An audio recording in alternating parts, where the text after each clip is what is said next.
ಈಗ ಮೊನ್ನೆ ಚಾಮುಂಡೇಶ್ವರಿ ಕರಗ ಲಕ್ಷಾಂತರ ಜನ ಬಂದು ಭಾಗವಹಿಸಿ ಸುಮಾರು 10 ದಶಕರ್ಗಗಳು ಮಂಗಳವಾರದಲ್ಲಿ ದಶಕರ್ಗಗಳು ರಾಮನಗರ ಸುತ್ತ ಪ್ರದಕ್ಷಿಣೆ ಹಾಕಿ ಪ್ರತಿಯೊಂದು ಮನೆಯನ್ನು ಜನರು ಕೂಡ ಬಹಳ ಸಂಭ್ರಮದಿಂದ ಆಚರಣೆಯನ್ನು ಮಾಡಿದ್ದಾರೆ. ಬಹಳಷ್ಟು ಟನ್ನು ತ್ಯಾಜ್ಯ ಉತ್ಪತ್ತಿಯಾಗಿದೆ.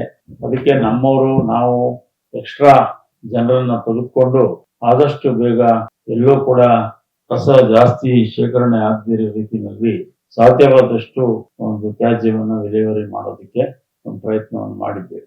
ಬಹಳ ಶಾಂತಿಯುತವಾಗಿ ಈ ಹಬ್ಬವನ್ನು ಆಚರಣೆ ಮಾಡೋದಕ್ಕೆ ನಮ್ಮ ರಾಮನಗರ ಜನತೆಗೆ ಹೃತ್ಪೂರ್ವಕವಾಗಿ ಅಭಿನಂದನೆಗಳನ್ನ ಸಲ್ಲಿಸಲಿಕ್ಕೆ ಬಯಸ್ತೀನಿ.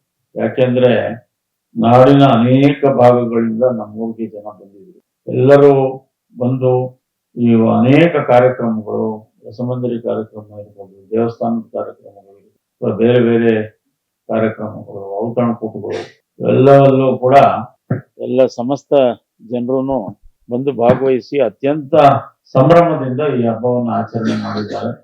ಇದೊಂದು ಜನರ ಹಬ್ಬ, ವಿಶಿಷ್ಟವಾದಂತ ಹಬ್ಬ. ನಾವು ಕೋಮು ಸೌಹಾರ್ದತೆಗೆ ಏನು ಹೆಸರಾಗಿದ್ದೀವಿ ರಾಮನಗರ, ಹಿಂದೂ ಮುಸ್ಲಿಂ ನಾವೆಲ್ಲ ಅಣ್ಣ ತಮ್ಮಂದಿರು ಅನ್ನೋದು ಈ ಹಬ್ಬದ ಮುಖಾಂತರ ನಾವು ಅದನ್ನ ಸಾರಿದ್ವಿ. ಇದರಿಂದನೂ ಅದನ್ನ ಕಾಪಾಡಿಕೊಂಡು ಬಹಳಷ್ಟು ಎಲ್ಲಾ ಕೋಮು ಹಿಂದೂಗಳು, ಮುಸಲ್ಮಾನರು ಎಲ್ಲರೂ ಸೇರಿ ಈ ಒಂದು ಊರ ಹಬ್ಬವನ್ನ ಯಶಸ್ವಿಯಾಗಿ ಜರುಗಿಸಿದ್ದಾರೆ.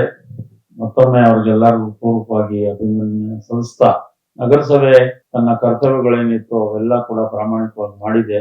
ಈ ಹಬ್ಬದ ವಿಚಾರದಲ್ಲಿ ಇನ್ನೂ ಸಾಕಷ್ಟು 2-3 ದಿನದಲ್ಲಿ ಇನ್ನ ಎಲ್ಲ ಫ್ಲೆಕ್ಸ್ಗಳು ಇವೆಲ್ಲ ಊರು ತುಂಬಾ ಫ್ಲೆಕ್ಸ್ ಹಾಕ್ಬಿಟ್ಟಿದ್ದಾರೆ. ಅವೆಲ್ಲ ನಾಳೆ ಒಂದಿನ ಬಿಟ್ಟು ಇನ್ನೆಲ್ಲ ತೆಗಿರಿ ಅಂತ ಹೇಳಿದ್ವಿ. ಮತ್ತೆ ಈ ತ್ಯಾಜ್ಯ ವಿಲೇವಾರಿ ಮಾಡ್ತಕ್ಕಂಥದ್ದು ಕೂಡ ಆದಷ್ಟು, ಯಾಕಂದ್ರೆ ಎಲ್ಲಾ ರೋಡ್ಗಳಲ್ಲೂ ಎಲ್ಲಾ ರೋಡ್ಗಳಲ್ಲೂ ಈಗ 100 ಅಂಗಡಿಗಳಿದ್ದಾವೆ. ಅಂಗಡಿಗಳಿರ್ತಕ್ಕಂಥ ತ್ಯಾಜ್ಯ ಮತ್ತೆ ವಿವಿಧ ಮಾಂಸಾಹಾರ ಖರ್ಚಾಗಿದೆ. ಇದೆಲ್ಲ ತ್ಯಾಜ್ಯವನ್ನ ತಗೊಳ್ಳೋಕೆ ಬಹಳ ಸವಾಲಿನ ಕೆಲಸನೇ ನಗರಸಭೆಗೆ.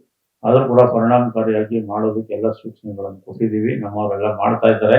ಇಂಥ ಒಂದು ಹಬ್ಬವನ್ನ ಯಶಸ್ವಿಯಾಗಿ ನಡೆಸ್ಕೊಟ್ಟಿರೋದಕ್ಕೆ ನಮ್ಮ ಮಾಧ್ಯಮದ ಪಾತ್ರನೂ ಕೂಡ ಬಹಳ ಮುಖ್ಯ.